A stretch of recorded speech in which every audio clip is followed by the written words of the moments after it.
यामिनी जाधवची ज्या वेळेला निवड झाली त्यावेळेला मी थोडासा मला धक्का बसला. म्हणजे 35 फ्लॅट्स जप्त झालेले आहेत, ही बॅकग्राऊंड आहे, आपण विसरू नाही शकत या गोष्टी. आणि दक्षिण मुंबईमधला मतदार जो आहे तो एज्युकेटेड आहे, सुशिक्षित आहे.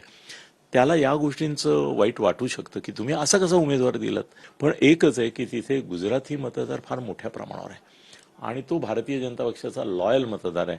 त्यामुळे ते कोण जो असेल तो लायक पंतप्रधान मिळण्यासाठी नालायक उमेदवाराला सुद्धा आम्ही मतं देऊ असं म्हणून तो देऊ शकतो. त्यामुळे यामिनी जाधव येईल असं मला वाटतं. मला वाटतं तिथं अरविंद सावंत अनडाऊटली निवडून येणार. यामिनी जाधव ईडी जसं रवींद्र वायकर हे अंडर स्कॅनर तसं ते पण इंडर स्कॅनर होते. त्यांचे अनेक फ्लॅट सील केले झाले. अनेक जे मारवाडी गुजराती बिझनेस असोसिएशन त्यांच्याशी माझं बोलणं झालं इलेक्शन झाल्यानंतर. तर काही लोकांचं असं म्हणणं होतं मारवाडी किंवा गुजराती बिझनेस कि ऊपर मोदी जी आने वाले 400 के ऊपर सीट लाद रहे, तो अपन ईडी जो कैंडिडेट अच्छा नहीं उसको क्यों वोट दे. तर मॅक्झिमम लोकांनी अरविंद सावंत यांना वोटिंग केलं पसंत